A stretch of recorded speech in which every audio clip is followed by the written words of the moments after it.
ദൈവമയച്ച അവസാന ദൂതനാണ് മശിഹ.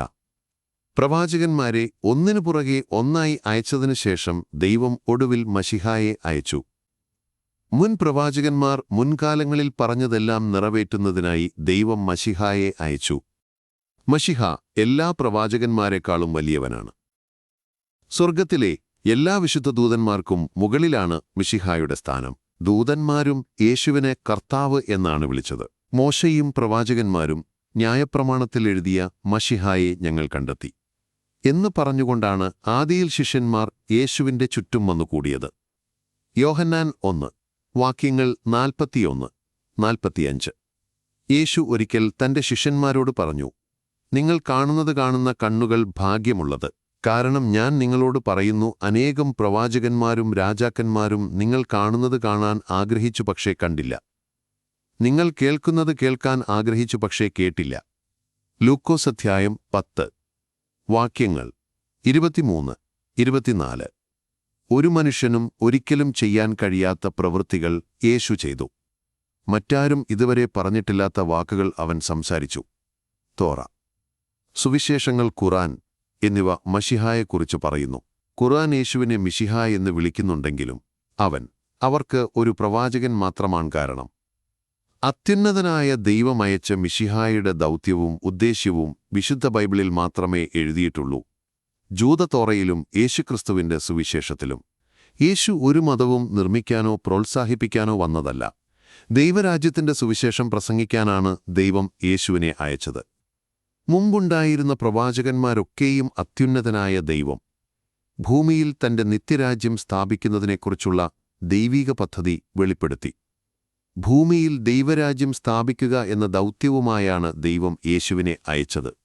കർത്താവായ യേശു തന്റെ ശുശ്രൂഷ ആരംഭിച്ചത് കാലം തികഞ്ഞു, ദൈവരാജ്യം സമീപിച്ചിരിക്കുന്നു, മാനസാന്തരപ്പെട്ടു, സുവിശേഷത്തിൽ വിശ്വസിപ്പിൻ എന്നു പറഞ്ഞുകൊണ്ടാണ്. മർക്കോസ് അധ്യായം 1 വാക്യം 15. നിന്റെ രാജ്യം വരേണമേ, നിന്റെ ഇഷ്ടം സ്വർഗ്ഗത്തിലെപ്പോലെ ഭൂമിയിലും ആകേണമേ എന്ന് പ്രാർത്ഥിക്കാനും കർത്താവായ യേശു തന്റെ ശിഷ്യന്മാരെ പഠിപ്പിച്ചു. സുവിശേഷങ്ങളിലൂടെ യേശു രാജ്യത്തിന്റെ തത്വങ്ങളും രഹസ്യങ്ങളും പഠിപ്പിച്ചു. ദൈവേഷ്ടം ചെയ്യുന്നവർക്ക് മാത്രമേ ദൈവരാജ്യത്തിൽ പ്രവേശിക്കാൻ കഴിയൂ എന്ന് യേശു പറഞ്ഞു. ദൈവരാജ്യത്തിൽ എങ്ങനെ പ്രവേശിക്കാമെന്നും ദൈവത്തെ പ്രസാദിപ്പിക്കുന്ന ജീവിതം എങ്ങനെ നയിക്കാമെന്നും യേശു പഠിപ്പിച്ചു. ദൈവം നീതിമാനാണ്. അതിനാൽ നീതിമാന്മാർക്ക് മാത്രമേ ദൈവരാജ്യത്തിൽ പ്രവേശിക്കാൻ കഴിയൂ എന്ന് കർത്താവായ യേശു പറഞ്ഞു. യുഗാന്ത്യത്തിൽ അവൻ വരുമ്പോൾ മനുഷ്യപുത്രൻ തന്റെ ദൂതന്മാരെ അയക്കും. അവർ അവന്റെ രാജ്യത്തിൽ നിന്ന് എല്ലാ ഇടർച്ചകളെയും അധർമ്മം പ്രവർത്തിക്കുന്നവരെയും ശേഖരിച്ച് തീച്ചൂളയിലേക്ക് എറിയും. അവിടെ വിലാപവും പല്ലുകടിയുമുണ്ടാകും. അപ്പോൾ നീതിമാന്മാർ തങ്ങളുടെ പിതാവിന്റെ രാജ്യത്തിൽ സൂര്യനെപ്പോലെ പ്രകാശിക്കും.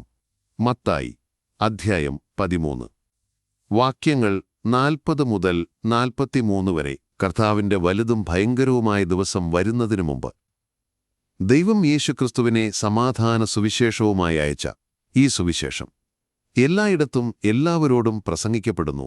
രാജാതിരാജാവും കർത്താവുമായി ഭൂമിയിൽ ഭരിക്കാനും വാഴുവാനും യേശു വലിയ ശക്തിയോടും മഹത്വത്തോടും കൂടെ വരും. അവന്റെ വരവിനെക്കുറിച്ച് ദൈവം ദാനിയേൽ പ്രവാചകന് ഒരു ദർശനം നൽകിയവൻ അതിതുപോലെ കണ്ടു. രാത്രി ദർശനങ്ങളിൽ മനുഷ്യപുത്രനോട് സദൃശനായ ഒരുത്തൻ ആകാശമേഘങ്ങളോടെ വരുന്നത് കണ്ടു. അവൻ വയോധികന്റെ അടുക്കൽ ചെന്നു. അവർ അവനെ അവന്റെ മുമ്പിൽ അടുത്തുവരുമാറാക്കി. സകല വംശങ്ങളും ജാതികളും ഭാഷക്കാരും അവനെ സേവിക്കേണ്ടതിനു അവന് ആധിപത്യവും മഹത്വവും രാജത്വവും ലഭിച്ചു. അവന്റെ ആധിപത്യം നീങ്ങിപ്പോകാത്ത നിത്യാധിപത്യവും അവന്റെ രാജത്വം നശിച്ചുപോകാത്തതുമാകുന്നു. ദാനിയേൽ 7 വാക്യങ്ങൾ 13-14. ലോകരാജ്യങ്ങൾ ദൈവത്തിന്റെ രാജ്യമായി തീരും. ഇപ്പോൾ അവന്റെ വരവിന്റെ അടയാളങ്ങൾ എല്ലായിടത്തുമുണ്ട്. മനുഷ്യപുത്രൻ വരുമ്പോൾ അവൻ ഭൂമിയിൽ വിശ്വാസം കണ്ടെത്തുമോ എന്ന് കർത്താവായ യേശു ചോദിച്ചു. ലൂക്കോസ് അധ്യായം 18 വാക്യം 8. ലോകമെമ്പാടും ഇപ്പോൾ സംഭവിച്ചുകൊണ്ടിരിക്കുന്നതുപോലെ ക്രിസ്തീയ വിശ്വാസത്തിൽ നിന്നുള്ള വലിയ വീഴ്ചയെക്കുറിച്ച് അപ്പോസ്തലനായ പൗലോസും സംസാരിച്ചു. പലരും യഥാർത്ഥ വിശ്വാസത്തിൽ നിന്ന് അകന്നുപോകുന്നു. ഇത് അവന്റെ ആസന്നമായ തിരിച്ചുവരവിന്റെ അടയാളമാണ്.